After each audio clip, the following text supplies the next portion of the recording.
Hi, what's up guys? Today I'm gonna teach you how to create your own facial recognition application on Raspberry Pi with Cloud-Proz API.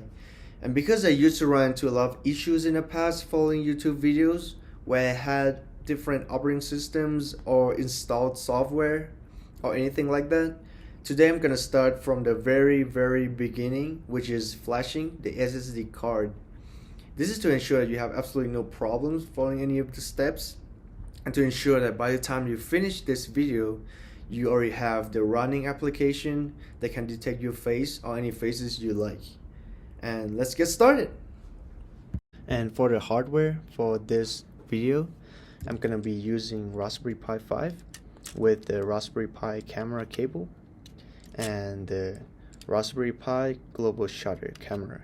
I will also provide a link to all of these products in the description so you can see which one I'm using, and most importantly, we can be using this without the lens, so I will also provide a link for the lens as well. And yeah, so the very first step I'm gonna do is to download the Pi imager. I'm just gonna go with the first link, and then because I'm using macOS, I'm just gonna pick download for macOS. If you're using Windows, Ubuntu, just pick the links accordingly. Now it's time to download the operating system. In this case, I'm gonna use the 64-bit desktop, and then I'm gonna click the archive, and the version I'm looking for in this one is gonna be 2023 1206. And then I'm gonna go with the first option, and it's downloading. And now we are ready to go. First thing, we're gonna pick the device, which is Raspberry Pi 5 in this case. Then we are going to scroll down all the way to the use custom, and then we are going to choose the downloaded OS file that we got, and we're gonna click open. Then the storage will be our SSD card. We're gonna click next. It's gonna ask for customization. In this case, because I want to set my username and password, I'm gonna go to the setting and try to set my username and password. Here I'm gonna leave username as Mark, and then I'm gonna put in my password. And then I also want to put in my Wi-Fi password as well, so it will automatically connect to the Wi-Fi. And then after that, I think that should be good. Then I'm gonna click save, then yes. Then as you can see, it is writing, so we just have to wait. And this is what it's gonna look like after you put the flashed SSD card into your Raspberry Pi 5 and booted it. And the next step we're gonna do is that we are going to navigate to Cloud-Proz website. And in the video, I'm manually typing it, but you can definitely just copy paste the link that I will provide in the description of this video. And we're gonna navigate to the website.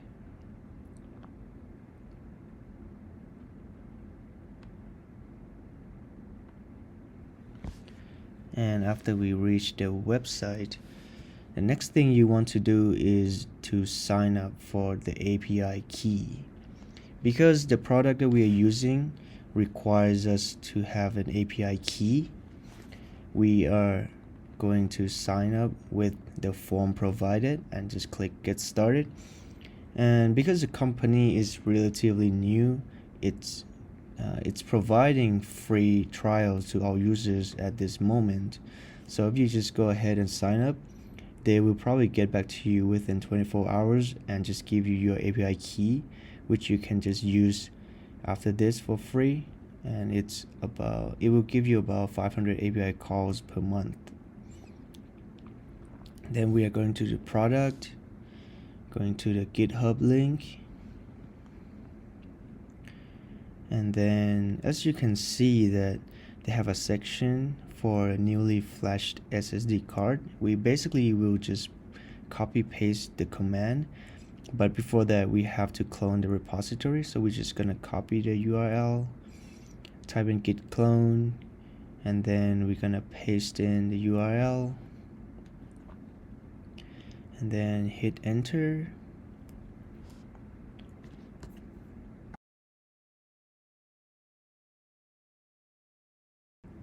And now we're done, so we're just gonna cd into CloudPi directory, and then we are going to copy paste the command from that section.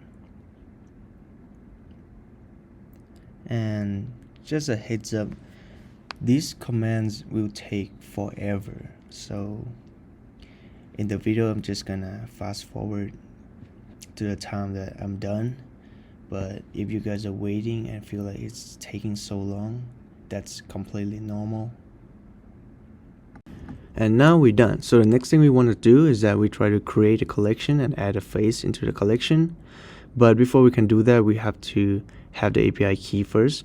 In this case, I'm gonna take the API key that I already have, put it in config.json, paste that in, save it, and then I'm gonna try to run create collection.py.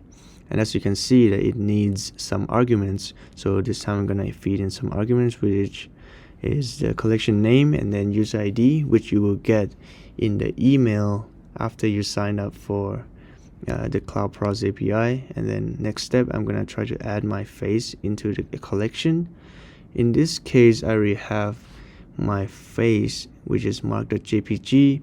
I'm gonna run add face.py, put in the collection name, and then put in the user ID, which is basically just the label that you want it to display when it detects your face, and then put in the face file. Then you can see it's done. And now that we have created a collection and added a face into it, we want to check if it can actually detect our face. I'm gonna navigate into Raspberry Pi directory, and then just like before, we have to add the API key into config.json, and this time we also have to add the collection name, which is fun123.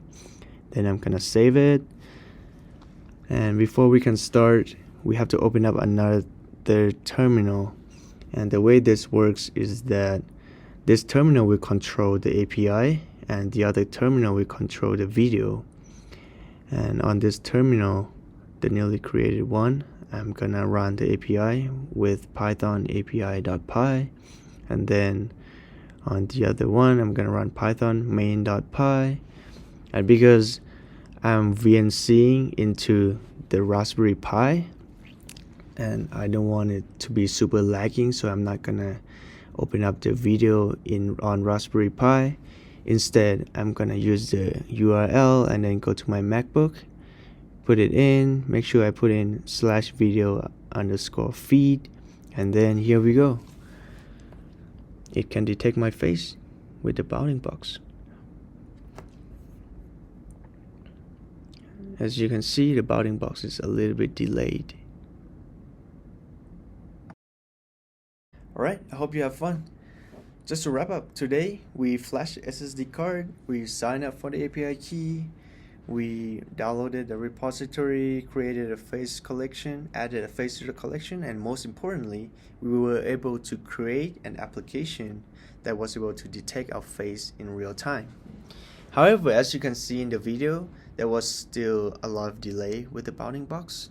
I used to work with a project where I used the offline model on Raspberry Pi 4, and it was not much better. Like, the problem was still there. The FPS was very low.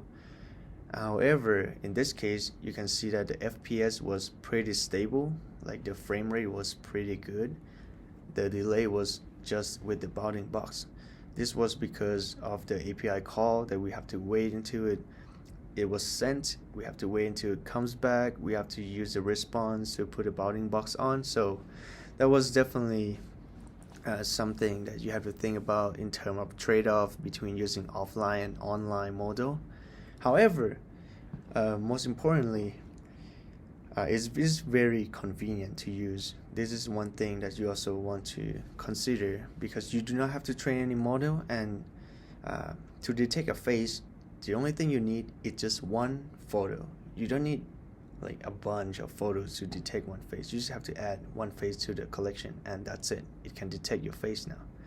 So if you're a student looking for a fun and quick project, or a capstone project for undergrad student, this is definitely might be a good solution for you, because you don't have to deal with a lot of bugs, or you don't have to deal with like model training or something like that.